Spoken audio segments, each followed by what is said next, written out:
జయప్రకాష్ రెడ్డి చూడు ప్రజలందరి కోసం ప్రాణాలు ఇవ్వడానికి కూడా సిద్ధపడ్డాడు. ఆమరణ నిరాహార దీక్ష కూర్చున్నాడు.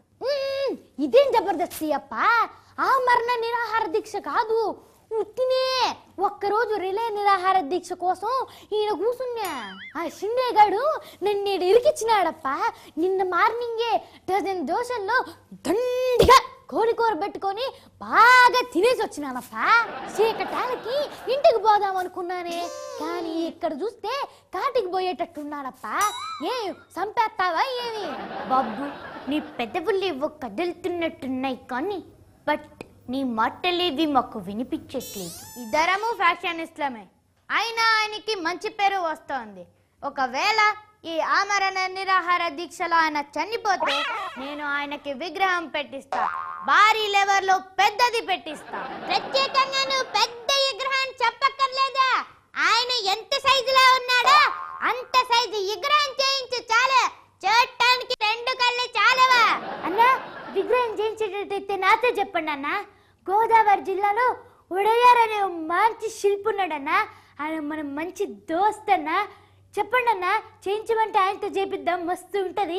అల్లు లేదు చూలు లేదన్నట్టు ముందా మనిషి టప్పా కట్టాలి కదా, ఆ తర్వాత కదా ఆ విగ్రహం టాపిక్.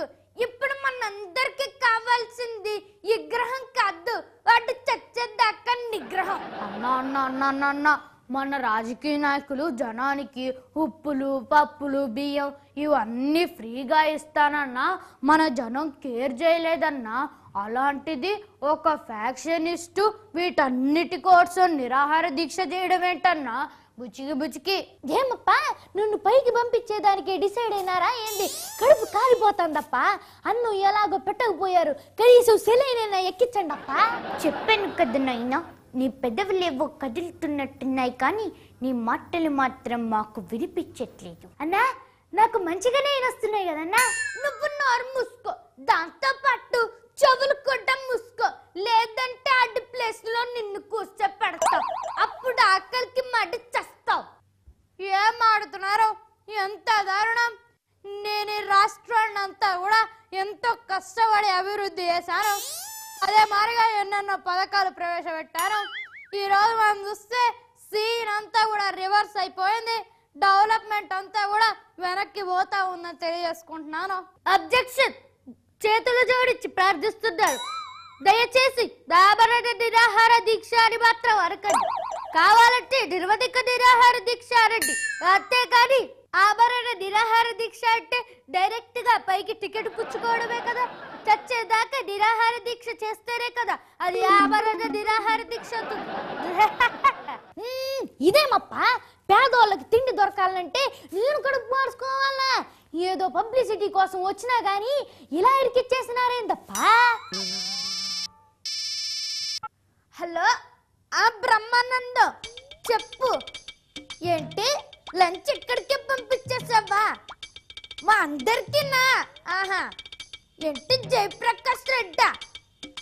తప్పు తప్పు, ఆయన అమరణ నిరాహార దీక్షలో ఉన్నారు, ఆయనకెందుకు ఫుడ్?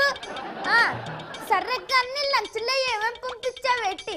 ఏంటి పారడైజ్ బిర్యానీయా, కౌజు పెట్ట మాంసమా, కొరమైన పులుసా, ఆహా రొయ్యల వేపుడా, ఓహో చికెన్ మంచూరియానా, ఆహా అదిరింది గురు అదిరింది, జన్మ ధన్యం అయిపోయింది. ఇదేంటి కదా అన్ని ఎన్వి ఐటమ్స్ ఏనా? నేనప్పుకానా? ఇదిగా ఇప్పుడు నేను దీక్షలో ఉన్నాను కదా, వెజిటేరియన్ ఐటమ్స్ ఏమైనా ఉన్నాయా?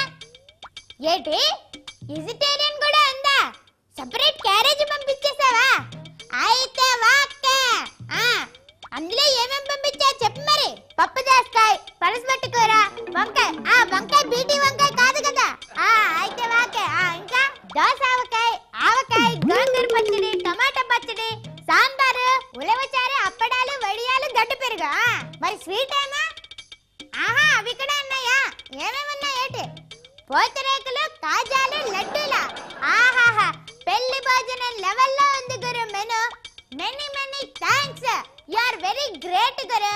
అన్నా, ఐటమ్స్ పేరు వింటుంటే నోరు ఊరిపోతుందన్నా.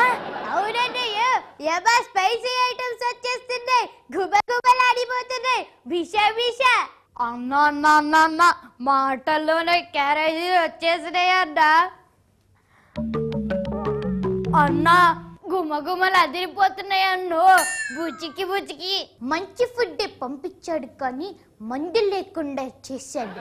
అయినా కానీ అడ్జస్ట్ అయిపోతా బికాస్ ఐఎమ్ జెంటిల్ మ్యాన్. ఇంకెందుకు ఆలస్యం, అందరం ఫుడ్ కట్టేద్దాం పదండి. కాళ్ళు చేతులు కడుక్కొనేద్దాం, రండి రండి.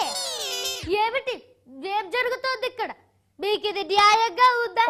మానవత్వాన్ని మర్చిపోయారా? సాటి మనిషి ఓ గొప్ప ఫ్యాక్షనిస్టు నిత్యావసర వస్తువులు పంపిణీ చేయాలని పేద ప్రజల కోసం నిస్వార్థంగా నిర్వధికంగా నిరాహార దీక్ష చేస్తా ఉంటే అతని ముందే ఇలా షడ్రసోపేతమైన భోజనం చేయడానికి అసలు మీకు భరసలా ఉంది? ఇదేనా మన సంస్కృతి? ఇదేనా మన నాగరికత? ఎటుపోతుంది నా దేశం? కరెక్ట్ చెల్వి మర్రద్దే ఎవడి పట్టాడికి ముఖ్యం. అయ్ బాబాయ్ క్యారేజీలు ఇవ్వండి ఏమైపోయినట్టు. జవడి పట్టవాడికి ముఖ్యమని నువ్వే అన్నావు కదా, అదిగో వాటి చూడు. ఒక పక్కన కడుపు కాలిపోతా ఉంటే నిరాహార దీక్ష ఏందప్ప? కలికాలం కదా, ఆకలికి తట్టుకోలేరు. ఈ కాలంలో నిరాహార దీక్షలు ఇలానే ఉంటాయి. Very bad. ఈ జయప్రకాష్ రెడ్డి నిరాహార దీక్షలో పోతాడని అనుకున్నాను. అప్పుడు నేనే ఈ ఫ్రాక్షన్ సామ్రాజ్యానికి నెంబర్ 1 గా ఉందామనుకున్నాను. కానీ ఏమైంది? డామేజ్ కథ అడ్డం తిరిగింది.